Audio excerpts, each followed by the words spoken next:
हर रोज एक नई कहानी देखने के लिए चैनल को सब्सक्राइब करें और बेल आइकन दबाना ना भूलें।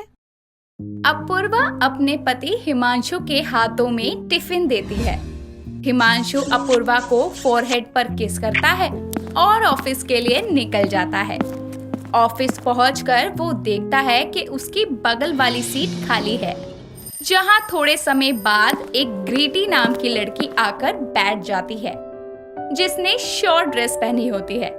तभी वहां एक पियोन आता है और आकर हिमांशु और ग्रीटी से बोलता है। सर, मैडम, आप दोनों के लिए चाय लाऊं या कॉफी? क्या दादा, आपको तो पता है ना कि मैं चाय नहीं पीता। आप मेरे लिए कॉफी ही ले आओ। मेरे लिए चाय। पियोन वहां से चला जाता है और ग्रीटी हिमांशु से बोलती है, आप चाय क्यों नहीं पीते? मुझे पसंद नहीं है। आपको सच में चाय नहीं पसंद? हाँ, नहीं पसंद, और मैंने कभी पी भी नहीं है। जब आपने कभी चाय पी ही नहीं तो आपको कैसे पता चलेगा कि उसका टेस्ट कैसा है? फिर आपने उसे नापसंद भी कर दिया। हिमांशु ग्रीटी की बातें सुनकर शांत हो जाता है और उसकी बातों के बारे में सोचने लगता है। कुछ ही देर में नौकर हिमांशु की कॉफी और ग्रीटी के लिए चाय लेकर आता है, जिसे हिमांशु पीते हुए ग्रीटी की बातें सोचता है। तभी ग्रीटी अपनी चाय लेकर हिमांशु के पास जाती है और उसे बोलती है, एक बार ट्राई करना चाहेंगे जनाब? ना, मैं किसी की झूठी चाय नहीं पीता।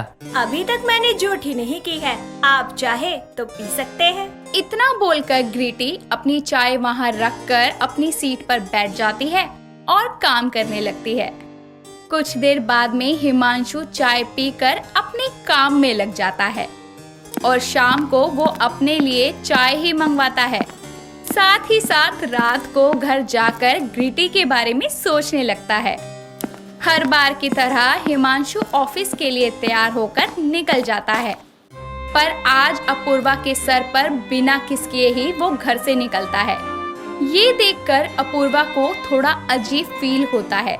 तो वहीं ग्रीटी हिमांशु की सीट पर रखा हुआ टेबल फैन चलाकर उसके सामने खड़ी होकर बाल सुखाने लगती है।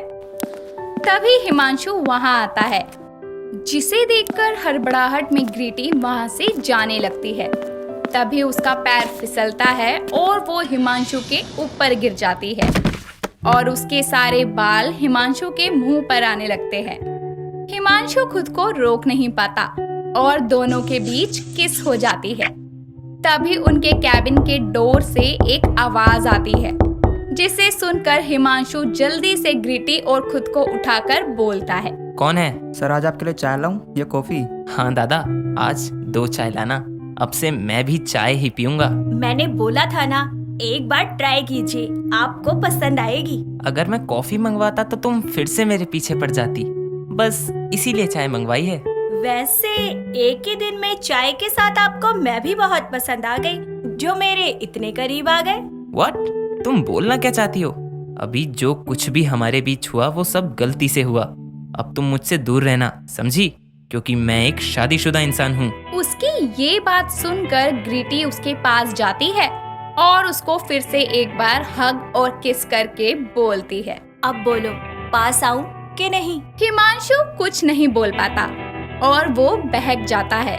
अब हिमांशु का काम पर कम और ग्रीटी पर ज्यादा ध्यान रहने लगता है। देखते ही देखते दोनों के बीच में नजदीकियां बढ़ने लगती है और एक दिन ग्रीटी हिमांशु से एक रेस्टोरेंट में मिलती है, जहां वो उससे चिपक कर उसे अकेले में बोलती है, एक बात बताओ, क्या हम दोनों हमेशा ऐसे अलग अलग ही रहेंगे? हम साथ नहीं रह सकते क्या? साथ भी होंगे, पर तुम अपूर्वा को जानती हो ना। अगर उसे सच पता चल गया और फिर उसे कोई सदमा लग गया तो उसकी जान भी जा सकती है। मैं जितना प्यार तुमसे करता हूँ उतना अपूर्वा से भी। मैं तुम्हारी बीवी को कभी हमारे बारे में नहीं बताऊंगी। उसके साथ हमेशा बहन जैसा सलूक करूंगी। मैं चाहती हूँ हिमांशु कि तुम्हारे घर में मेरा भी गृह प्रवेश हो। सारी बातों से अनजान हिमांशु और ग्रीटी बैठकर एक दूसरे के हाथों में हाथ डालकर बातें कर रहे होते हैं। तो वहीं ठीक उनके पीछे वाली सीट पर बैठी अपूर्वा उन दोनों की सारी बातें सुन लेती है और ये जानकर वो खुद को संभाल नहीं पाती। जिसके बाद रोते हुए वो वहाँ से घर आ जाती है। रात को हिमांशु भी घर आता है और अपूर्वा उसे बोलती है, आजकल आप कुछ ज्यादा ही बिजी है, कहीं ऐसा तो नहीं कि आपको कोई और पसंद आ गया? कैसी बात कर रही हो? तुम्हारे अलावा मुझे और कौन लड़की पसंद आएगी? अरे मैंने ये कब बोला कि आपको कोई लड़की पसंद आ गई? हिमांशु अपनी ही बातों में फंस जाता है और बात को घुमाते हुए वो अपूर्वा से बोलता है, मैं बहुत थक गया हूँ, हम कल बात करते हैं। मुझे ऐसा क्यों लग रहा है कि आपको मुझसे कुछ बात करनी है? अगर कोई बात है तो बोल दीजिए। नहीं, मुझे कुछ नहीं बोलना। इतना बोलकर हिमांशु सोने के लिए चला जाता है। ऐसे ही कुछ दिन और बीत जाते हैं और एक दिन हिमांशु ग्रीटी को अपना घर दिखाने के लिए साथ लेकर आता है। ग्रीटी को देखते ही अपूर्वा उसे पहचान लेती है और वो ग्रीटी से बोलती है, आप दोनों आराम से बैठिए, मैं तब तक आपके लिए कॉफी बना कर लाती हूँ। मैं कॉफी नहीं पीती, चाय पिलाना चाहती हैं तो पिला दीजिए। मुझे चाय बनानी नहीं आती, इसीलिए तो इन्होंने चाय पीनी छोड़ दी थी, पर कोई बात नहीं, मैं आज आप दोनों के लिए चाय बना ही देती हूँ। अपूर्वा दोनों के लिए चाय लेकर आती है और दोनों को बोलती है, आदमी को जो पसंद हो ना, वो हमेशा उसी के साथ रहना चाहिए। आप दोनों की जोड़ी मेरे और हिमांशु से ज्यादा अच्छी है। अपूर्वा की ये बातें सुनकर दोनों हैरान हो जाते हैं और हिमांशु अपूर्वा से बोलता है, अपूर्वा, ये सब क्या बोल रही हो? बस कीजिए हिमांशु, मुझे सब पता है, पर मैं ये सारा सच सिर्फ और सिर्फ आपके मुंह से सुनना चाहती थी। अगर आपका प्यार मेरे लिए कम हो गया था तो मुझे बोल देते, मैं खुद चली जाती। ग्रीटी, आज मैं तुम्हारा गृह प्रवेश का सपना जरूर पूरा करूंगी, तुम बस 10 मिनट रुको। इतना बोलकर वो हिमांशु और ग्रीटी का हाथ पकड़कर दोनों को दरवाजे के बाहर खड़ा कर देती है।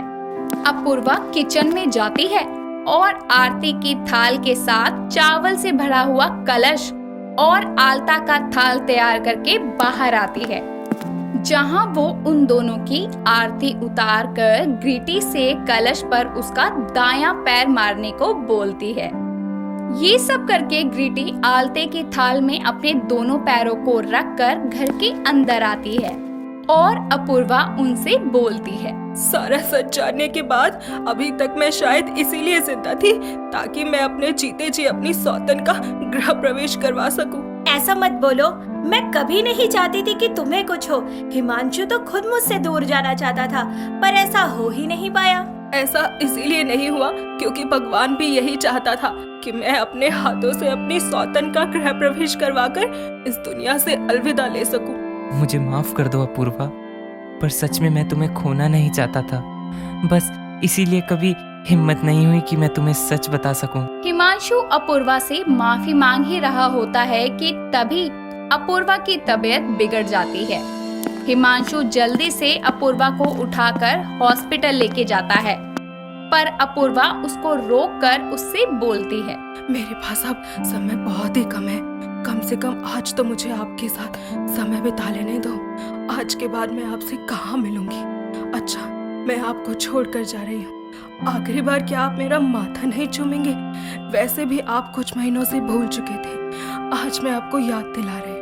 अपूर्वा की दुख भरी बातें सुनकर ग्रीटी और हिमांशु उसको पकड़कर रोने लगते हैं, पर हिमांशु रोते हुए अपूर्वा को फोरहेड पर किस करता है, जिसके बाद अपूर्वा हमेशा के लिए दुनिया छोड़कर चली जाती है।